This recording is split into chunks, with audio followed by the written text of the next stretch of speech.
What's up, guys and gals? It's your host with the most, Griever, as always, bringing you guys some more Kengan Omega. Kengan Omega, chapter 213 review entitled The Beginning and End of Wuang. That's the chapter.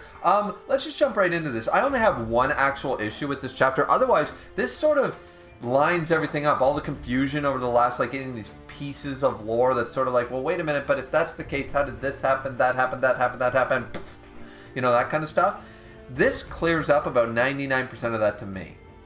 Now, I haven't checked any Reddits or comments or anything like that yet on this chapter, but it clears up a lot of shit for me. Not gonna lie, just gonna say it like it is. Though I have two tiny problems with it, and we'll get into those. But pretty much how the chapter goes is that Mukaku and Oma end up showing up at the cave while they got Ryuki down, and they're trying to, figure him out and stuff like that. Like, yeah, he's breathing, he's got a pulse, he should live, all this stuff. And this is where he gets into the whole thing. So Oma says, who are you really? And he says, well, Ratsuda was right about me for the most part. And says, yes, I was a member of a syndicate called the Wuang. He doesn't say what his original name was. Well, he sort of does. He mentions, I was number 3. I was the middle child, sort of idea. But before he came to the inside, before he called himself Gao Mukaku and stuff, he was part of a faction called Wuang. The problem is that, so the correction is, Wuang isn't the worm. It originated from the worm. So it was reverse of what I thought. And this actually adds up and makes a lot more sense, is that the worm existed, and this was a separate little commando unit, a black ops, a sect of the worm, if anything, but only composed of 5 members. A cell of the worm, I believe, Rio says. So it was one of the aides. So the head of the worm basically has aides, just like we've seen before. Those aides are usually incredibly powerful dudes. So this aide was called Brother One Daj. And Daj, on the head's orders, made a commando unit called Wuang. They carried the same symbol and just a slightly different, one's turned this way, one's turned this way, whatever. Still the worm, basically, but as sort of its own little niche. And then he admits, okay, so we were all recruited, other than Daj, we were all recruited outside of the worm's ranks. And we formed this commando unit, and we were strong. We basically ended up being kings. We were 5 kings that just went and defeated all the worm's enemies as this vanguard in a way, right? And things were going really, really well, but almost too well.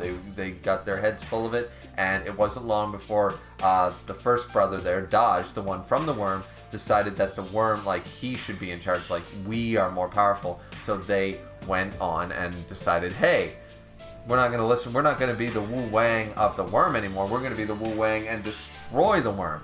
So he started planning to get rid of the worm, get rid of the head of the worm, all this stuff, right?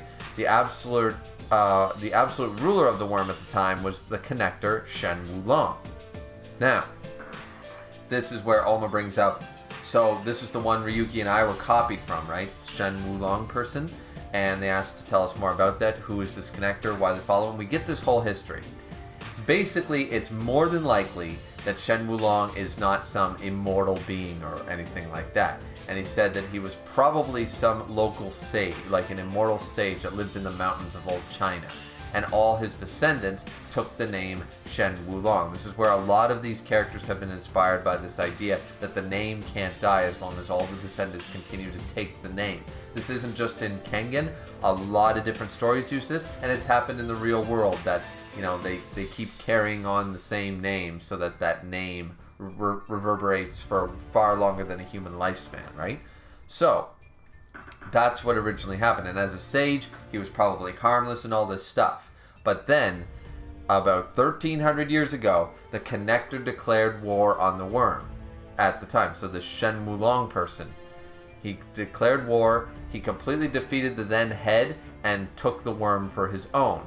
Then he started a war with the Wu clan, and apparently he defeated the whole Wu clan. Now, Oma brings this up, and I think the history lines up here. Maybe there's an error here, but it pretty much lines up here, where he says, so that's why the split of the Wu clan happened. You had the American faction, the original faction, and the Cure clan happened after their major defeat. And that's most likely, he summarizes, that's probably why it happened. Gao Mukaku admits that, well, I don't know if that's the reason it happened, but if it lines up sort of idea, right? No. So this is where Gao Mukaku said, so we were prepping to destroy this guy. And we developed our ace in the hole, the advance, the possessing spirit, a technique that rapidly increases the heart rate, using the user's own life as fuel. Now, this is where they bring up the Nico that worked with the worm, Tiger Nico, or Sixth. I'm probably going to start calling him Six. But the Sixth said it was developed to fight the Cure Clan, you know, removal versus advance. That also makes a lot of sense, right? To a degree. But he said the possessing spirit was based on this technique, but that whole thing about the Cure Clan was just a cover-up, though. That was just a way to explain why it was similar stuff. This was their ace in the hole. Now, the thing about this is that he was still obviously teaching this ability to all the Nikos. So even though Tokita Nico the fourth never used it, you know what I mean, or didn't want Oma to learn it or use it, clearly. Quite interesting that. But anyways, so this is where they all challenged him. It's actually quite a cool little fight scene. Like, it's just such a slaughter. So they waited. They had the chance of a lifetime. All 5 kings, all these badasses on the level of Gao Mukaku. They got the connector alone. They all went advance. They went at his ass and absolutely wrecked. It was a bloodbath. No diff by this dude, who, by the way, looks much more like Ryuki, even though we don't see the eyes. He seems to have Ryuki's hairstyle at the time, more so than any of the others. More so than any of the others. He looks most like Ryuki, not Shen, not Oma, but he's got more of the flow of Ryuki's hair than anybody else. And somehow he swatted down us 5 kings like we were nothing. My humiliation, to run away to Japan, to go to the inside, all this stuff. I was absolutely humiliated, and so he wants to plot his revenge. This is all making a lot more sense to Mukaku's motivations at this point, as far as I'm concerned. Then he says, they summarize why he went to the inside. As long as I'm in the inside, they can't find me so easily. And you recruited kids to form this army. They became the Nikos. The Nikos. And then Rio brings up that you're a son of a bitch, you're a bastard, because, all these bones, these are the remains of all those kids who couldn't become Tokita Nico. He says that that's right. I took a page out of the Worm's book and made them do a Gyu ritual, but they all died. That was a real setback. We're going to talk about this because I have a problem with that lining up. But a lot of people are going to say, see, called it, all the brothers were dead. He killed all the ones that failed to become Nikos. He killed them all. But the way he's explaining how he killed them all doesn't make a whole lot of sense, and we'll get to that. Anyway, so he says, so when you happen to just take Ryuki under your wing, that was a lie. The current Shen Wulong is a clone of his predecessor. So he knows. So the one that beat his ass and killed his 4 comrades is dead. For all he knows, is straight up dead. The current connector is a clone. Now, the Worm's been engaging in cloning research to be able to make a more perfect connector. So they were most likely, they took the name, they were doing that, I always forget the name of the technique, but you guys know which one I'm talking about. The Wu clan uses it to keep making more Edward Wus and more Alan Wus and all these other Wus, right? What's his name? Hayami is also using it, right? So that technique, I forget what it was called. It doesn't really matter, though. You guys know what I'm talking about. So they basically, it's implied that that's how they've been using it this whole time. So Shen Wulong has always been, the connector has always seemingly been the same person, right? But Mukaku says he attacked a cloning research facility and destroyed it. And most of the attempts to clone Shen Wulong ended in failure. This is going to more of like a Force Unleashed, Star Wars Force Unleashed idea, where cloning Jedi is impossible. You can clone Jedi at Kamino, but they won't really have the same, like you clone a dude with high Force potential and high Force abilities. The Force doesn't work that way. That's not something you can just replicate or clone. So I'm going along the line here with that same idea, because Mukaku says a lot of the clones, they just don't work out for some reason. I'm assuming they're cloned, but they fail to become they fail to have the latent potential and the ability of a true connector. So Ryuki, Shen, and Oma are all successes, I'm assuming. Successes to a degree, at least. And there haven't been any new clones since I destroyed this facility, which means that Ryuki is the last existing clone. Alright, fair enough. So this is where he says they'll want Ryuki back at any cost if that's the case. We'll talk about that too. That's why I sent Ryuki to the Kengan Association, had him announce his location to them. Thanks to him, I can kill Shen Wulong this time around. He's made the perfect bait. Now, that part sort of makes sense, but we'll get to that too. In a sense. So then Koga decides to attack Gao Mukaku, and he actually does do a little damage because he just keeps iron breakering his way through his indestructible, and he's like, you little shit. And Koga's just like, he's just going at him like a madman. That's not going to end well. Now, the two issues that I have with this, let's cover the latest one first that I just said about. So, the idea that Ryuki is the last existing clone, absolutely, makes sense, he's the youngest. And the fact that Mukaku believes that he's great bait to bring Shen Wulong to him, and he believes he's strong enough now to kill him. Couple of problems with this. Number one is the fact that Gao Mukaku is clearly over 100 years old. He's stated it many times. And he's also stated that he's getting older, and that sucks. He's not as strong as he once was. For some reason, he believes he can kill the current Shen, who would be at least on the level you would assume, and Gao Mukaku would be an idiot to not assume he's probably as strong as the one that slaughtered him before.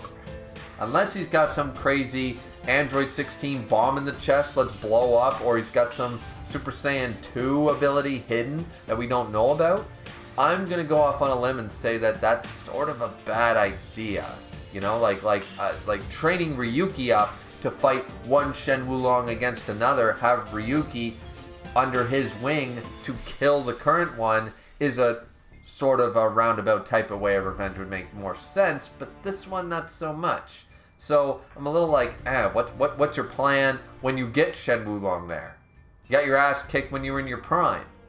What are you gonna do about it now? So sort of not exactly the best idea. The other problem with this particular scene is the fact that why would they want Ryuki?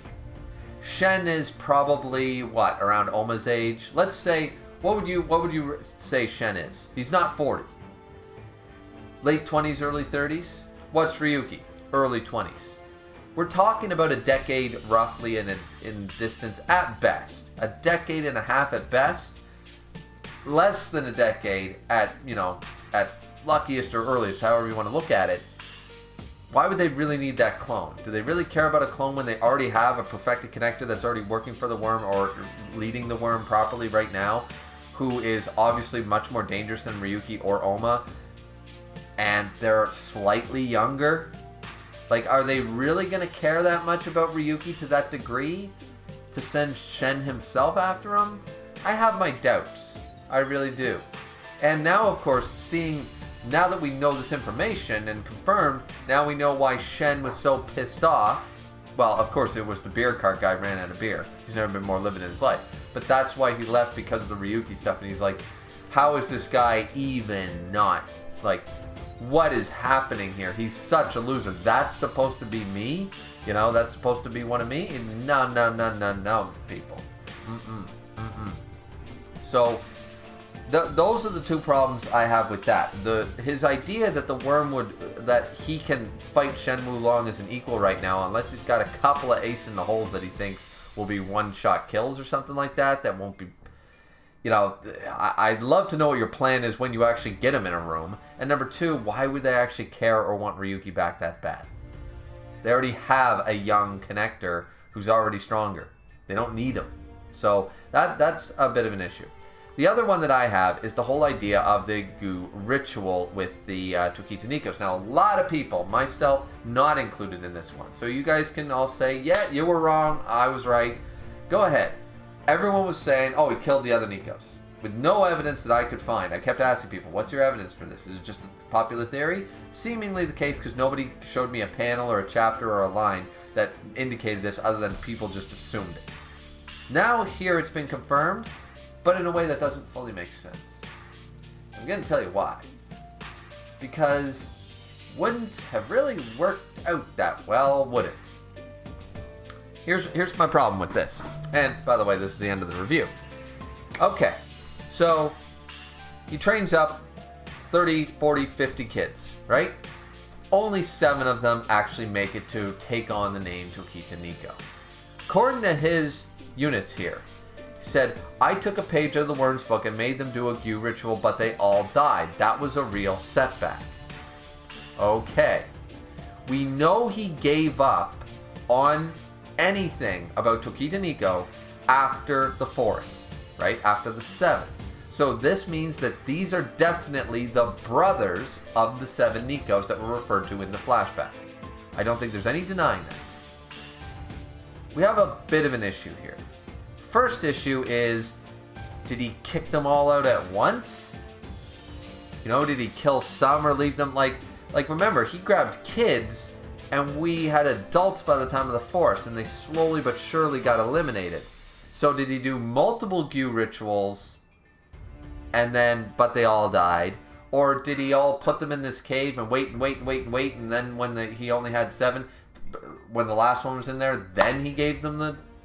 See, it's not really adding up, is it? So it's either multiple Gyu rituals, he killed some of them outside of a Gyu ritual, or he kicked them all out, he kept all 30, 40, 50, 100 kids up until they were all almost 20. Then he picked the 7, took the rest of them, and put them in this cave. That's...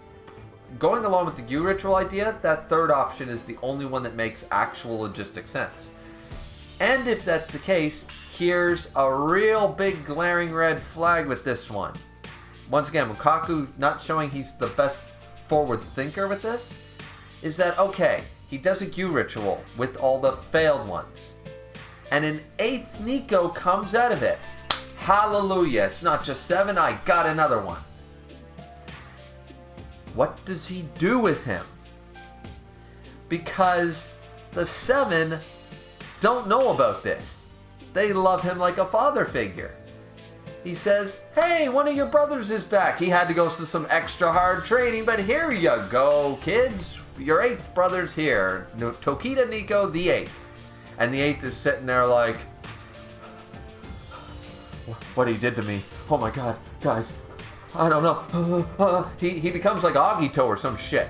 He either gets bipolar, split personality disorder, he gets all fucked up, or he goes insane, or like if he tells any of the 7 about what happened, they're all gonna turncoat on him. Which seemingly might have been part of the reason that 5 at the very least, 6 is just nuts. I'm just going with the fact that 6 is just an asshole and nuts. But 6 might have found out about the Gyu ritual, told 5, and 5, that's the reason he hated Mukaku so much. You know, and he realized they were nothing to him, they were only ever weapons. He's a monster, we need to take out all the Nikos and take out Mukaku, and all this needs to end. That is the only part that actually makes any real sense, but it makes Mukaku look so... Oh, I had the word. Incompetent. That's the word I was looking for. It makes him look so incompetent. He's 100 years old. He's had multiple plans, multiple opportunities, layered plans, and each one of them seemingly has a glaring hole in it or a weakness. No wonder he's 100 years old and still unsuccessful. That's all I'm trying to say here, okay? He's still unsuccessful because he doesn't think any of these things through. He clearly does not. So, anyways, that's the end of the chapter review. Those are my complaints. I actually like the chapter because, as I said, it fills 99% of the holes of all the lore and stuff, and everything's adding up pretty good, except for the Gyu ritual part with the Nikos. Because the only possibility makes him look like an idiot. The only way that actually happened. Unless, once again, only some of the Tokita Nikos were part of the Gyu ritual. Like the last batch of them. Like, that lacking in detail of how many students actually did he take in, how many kids, and when did he eliminate them and all that stuff. Those little small details make this sort of a bit of an open issue for me. But it's minor at the end of the day. The chapter's still pretty good. And I'm excited to see Koga just wailing on Mukaku. Who, once again, if Koga's Iron Breaker and Mukaku can't keep up in an indestructible long enough that Koga's Ironbreaker is making this guy bleed. Mukaku, what the fuck are you going to do to the connector right now? Seriously. Unless you have Super Saiyan 2, you know, right here up your sleeve, I don't see a beaten Perfect Cell, man. So, and that is what the connector is at this point. You know, you guys might be Super Saiyans, that dude's Perfect Cell. I don't know what you're supposed to do. So, either way, I do like the chapter, though. I like all the lore we got. It is really cool. Answers a lot of questions. And I'm excited for Chapter 214. So, thanks, guys, so much for watching. Sorry about the rant here at the end. But I really wanted to get that one off my chest because I was reading. I was, like, trying to figure it out. And I'm just like, it all adds up to Mukaku is not a good planner. He does not plan for the future. He makes a plan, starts doing it before he actually writes it down and thinks it through. You know? Sort of like writing a 200-page paper to a university without reaching a conclusion. So, in conclusion, what was I talking about again? You know, it seems like, yeah, you wrote a great paper. What are you trying to tell us in the end? What does this all mean? I have no idea. That paper's probably not going to be published. Just saying. Anyways, that's it for me. Hope you guys enjoyed. We'll see you back here next time. Like, comment, and subscribe. And yeah, Chapter 214. Looking forward to it. Hope you guys are too. Have a good one, everybody. Sayonara.